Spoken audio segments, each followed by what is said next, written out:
పూరి జగన్నాథ్. ఈ పూరి జగన్నాథ్ అనే వ్యక్తి నేనేదో వాయిస్ ఏదో పెట్టాడు. బాబు పూరి జగన్నాథ్, నిన్న నువ్వు నీ వాయిస్ స్టార్ట్ చేస్తున్నప్పుడు కొంతమంది ప్రముఖుల పేర్లు చెప్పావు. చాలా సంతోషం. ప్రపంచ మేధావుల గురించి మాట్లాడావు, భారతదేశంలో ఉన్న గొప్ప వ్యక్తుల గురించి కూడా నువ్వు మాట్లాడావు. కానీ ఇక్కడే ఆ ఫస్ట్ నువ్వు స్టార్ట్ చేసిన ఆ మాటల్లోనే నీ కులాహంకారం, నీ జాతహంకారం, అగ్రకుల అహంకారం కనబడుతుంది. అంతమంది పేర్లు చెప్పావు. పేద కులం నుంచి వచ్చి పేదవాళ్ళు అయ్యారు, వీళ్ళంత గొప్ప వాళ్ళు అయ్యారు అని చెప్పావు నువ్వు.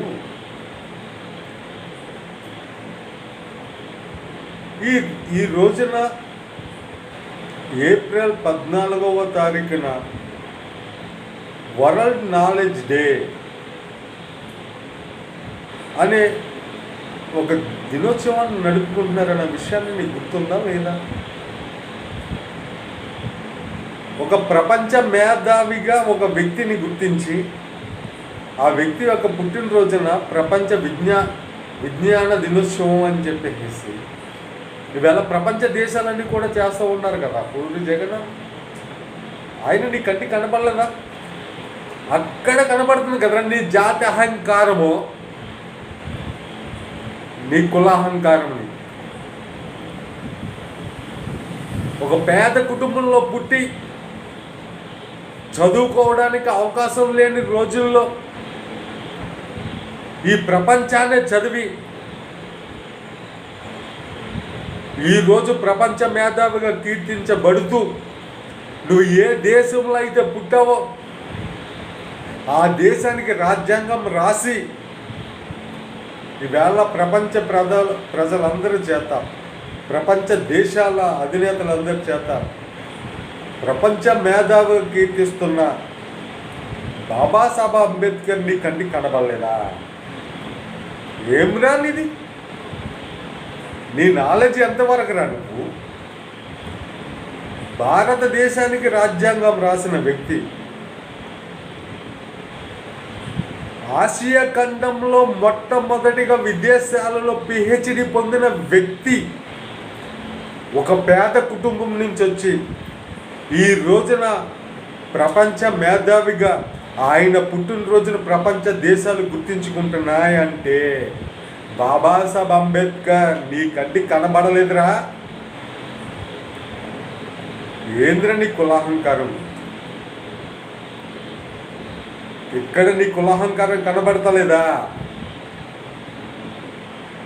ఇక్కడే అర్థమవుతుందిరా నీ జాతి అహంకారము. ఎవడవరా నువ్వు? ఎవడవు నువ్వు? రాజ్యాంగం యొక్క విధానాలను ప్రశ్నించే యొక్క పరిస్థితి నీదా? రాజ్యాంగాన్ని నువ్వు ప్రశ్నించే పరిస్థితిలో నువ్వు ఉన్నావా? ఏం మాట్లాడుతున్నావు? రేషన్ కార్డులు తీసేయాలా? రిజర్వేషన్లు కుల ప్రాతిపదికన కాదు, ఆర్థిక పరిస్థితులను బట్టి, పేదరికాన్ని బట్టి ఇవ్వాలని అడుగుతావు ఏంటి? డిగ్రీ చదువుకున్నవాడు ఓటు హక్కు ఇవ్వాలా? ఎంత మేధావురా నువ్వు? అరే నువ్వు ఇంత మేధావి అయితే నువ్వు ఈ దేశ భవిష్యత్తు మీద నీకు ఇంత ఆలోచన ఉంటే గనక, నీకు ఎంత సామాజిక స్పృహ నీకు ఉంటే గనక, నువ్వు ఒక సినిమా డైరెక్టర్గా నువ్వు ఈ దేశ భవిష్యత్తు కోసం సామాజిక స్పృహతో నువ్వు తీసిన సినిమా ఒకటైనా ఉందేంట్రా? నువ్వు తీసిన సినిమాలు ఏంట్రా? నువ్వు ఒక ఈడియట్ విను, ఒక లోఫర్ గాడు. అవి నేను చెప్తుంది కాదు రోయ్, నీ సినిమా టైటిల్లే నీ క్యారెక్టర్ని డిసైడ్ చేస్తున్నాయి. ఇక్కడ నువ్వు ఈ వేళ సామాజిక పరిస్థితులను బట్టి నువ్వు మాట్లాడుతావు. సరే 10 సీన్లు, 10 వైలెన్స్ సీన్లు, 10 రొమాన్స్ సీన్లు లేకుండా నువ్వు సినిమా తీయవు. నువ్వు సామాజిక స్పృహ గురించి మాట్లాడుతున్నావు. అరే పలాస అనే ఒక సినిమా ఒకటి వచ్చింది, నీకు తెలుసా? అటువంటి సినిమా నువ్వు తీయగలవా? ఒకటైనా నువ్వు తీసావా? అంత సామాజిక స్పృహ ఉంటే నువ్వు పలాసాలంటే ఒక సినిమాని ఎందుకు తీయలేకపోయావు ఇన్ని సంవత్సరాలలో? నువ్వు ఎక్కడే నీకు అర్థమవుతుందిరా నీ పరిస్థితి ఏంటి అని. ఈవేళ రేషన్ కార్డు ఉన్న వాళ్ళందరికీ కూడా నువ్వు ఓటు హక్కు తీసేయాలని, రేషన్ కార్డు వాళ్ళందరూ భిక్షం ఎత్తుకున్నారన్నట్టు నువ్వు మాట్లాడుతూ ఉన్నావు. వైట్ రేషన్ కార్డు ఏం వైట్ రేషన్ కార్డుగా ఉన్న వాళ్ళంటే నీకు అంత చీప్గా కనపడుతున్నావా? వైట్ రేషన్ కార్డు తీసేసేయాలా? అరే నీ పరిస్థితి ఏంట్రా? నువ్వు సినిమా డైరెక్టర్ కాకపోతే నీ పరిస్థితి ఏంటి అసలు? నీ ఊరు నర్సీపట్నంలో నీ బతికేంట్రా? ఇవాళ నువ్వు సినిమా డైరెక్టర్ కాకపోతే నువ్వు నర్సీపట్నంలో ఇడ్లీలు అమ్ముకొని బతకాలరా నువ్వు. దాన్ని కూడా నువ్వు ఆ రోజు నువ్వు అదే పరిస్థితి ఉంటే ఆ విధంగానే మాట్లాడతావా నువ్వు? ఇవాళ సినిమా డైరెక్టర్ అయ్యావు, 10 రూపాయలు సంపాదించుకున్నావు, నువ్వు రిచ్చా? నువ్వు రిచ్ పూర్ గురించి మాట్లాడతావురా నువ్వు? అరే నువ్వు బ్యాంకాక్ వెళ్ళావు, నువ్వు బ్యాంకాక్ వెళ్తూ ఉంటావు రోజు. ఆంధ్రప్రదేశ్ తెలుగు రాష్ట్రాలన్నా ప్రతి ఒక్కడికి తెలుసు. నువ్వు బ్యాంకాక్ వెళ్తావు, బ్యాంకాక్లో నువ్వేం చేస్తావు అన్నది కూడా ప్రతి ఒక్కడికి తెలుసు. బ్యాంకాక్ వెళ్ళి నువ్వు సంపాదించిన రూపాయలను తగలేసుకుని ఒక్కొక్క రోజున బేకార్గా మారిపోయిన రోజు కూడా ఉంది. మరి ఆ రోజు కూడా నువ్వు గుర్తించుకో. ఇవాళ అనేక మంది నీకు సినిమా ఇండస్ట్రీలో నీకు సపోర్ట్ చేశారు కాబట్టి మరలా నువ్వు డైరెక్టర్గా నిలబడ్డావు, 10 రూపాయలు మరలా సంపాదించుకుంటున్నావు. లేకపోతే నువ్వు ఎక్కడుండేవాడు రా? నువ్వు నర్సీపట్నం వెళ్ళవలసిందేగా. నువ్వు నర్సీపట్నం వెళ్ళి నువ్వు బతకవలసిందే కదా. ఏమిరా నీ బతుకు? ఏం మాట్లాడుతున్నావు? రేషన్ కార్డు తీసిన వాళ్ళందరూ భిక్ష పెట్టుకుంటున్నారా? లేబర్ గాళ్ళా? ఏం మాట్లాడుతున్నారు? నువ్వు రిచ్ వాళ్ళు పూరా? ఏం మాట్లాడుతున్నావు నువ్వు? అరే వాడికి ధైర్యం ఉందిరా. నీకున్న ధైర్యం ఏంటి చెప్పు? ఈవేళ నేను కష్టపడి నేను కూలి పని చేసుకుని బతుకుతా, ఇది నా ధైర్యం అని వాడు చెప్తున్నాడు. నీ ధైర్యం ఏంటో చెప్పు. నువ్వు బూతు లేకుండా సినిమా తీయగలిగే ధైర్యం నీకుందా? వైలెన్స్ లేకుండా సినిమా తీసే ధైర్యం నీకుందా? ఈవేళ కష్టపడి వాడు ఎవడైనా కావచ్చు. ఇవాళ నువ్వన్నావే రిచ్ పూర్ గురించి, ఇవాళ కూలి పని చేసుకున్నవాడే కష్టపడి నేను 10 రూపాయలు సంపాదించుకునే ధైర్యం ఉంది.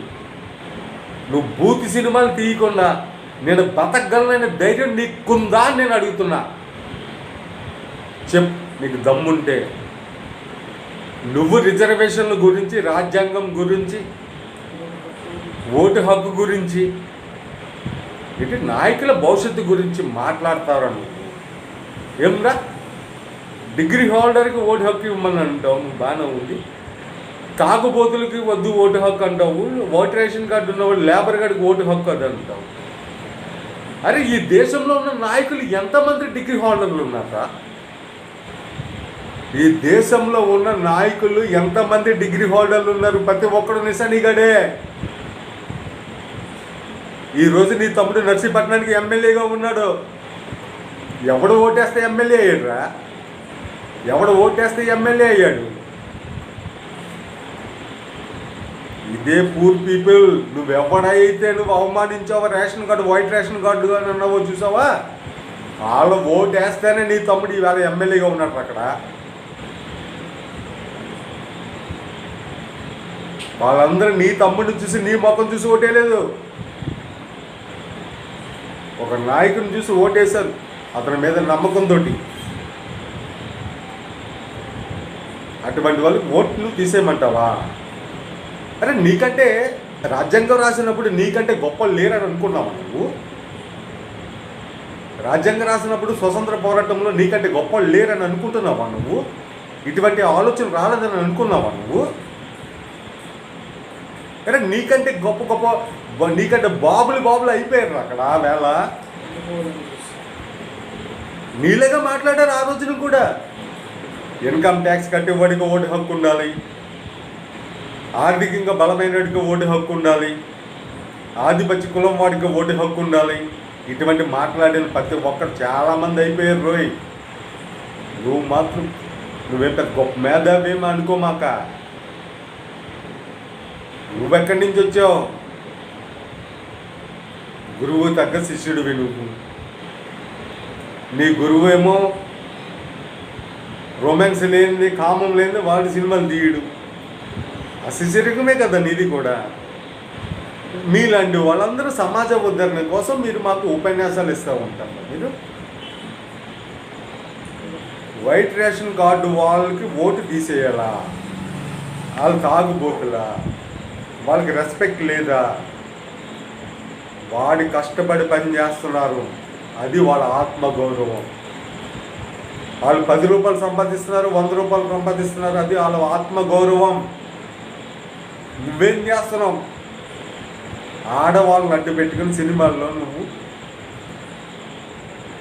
బూతు సన్నివేశాలు చూపిస్తూ రూపాయలు సంపాదించుకుంటున్నావు.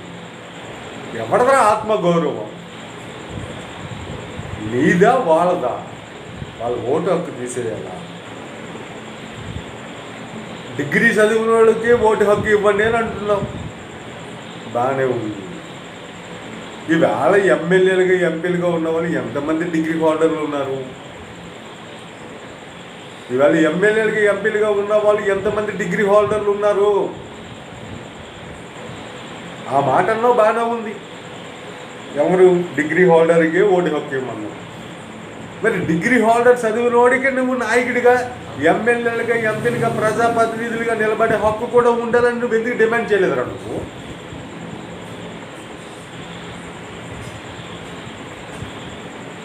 అంటే నీ జాతి నుంచి వచ్చినోడా? నీ ఆధిపత్య కులం నుంచి వచ్చినోడా? నీ కులాహంకారం ఇక్కడ కనబడతలేదా? నీ జాతి అహంకారం ఇక్కడ కనబడతలేదా? నువ్వురా మమ్మల్ని క్వశ్చన్ చేస్తావు.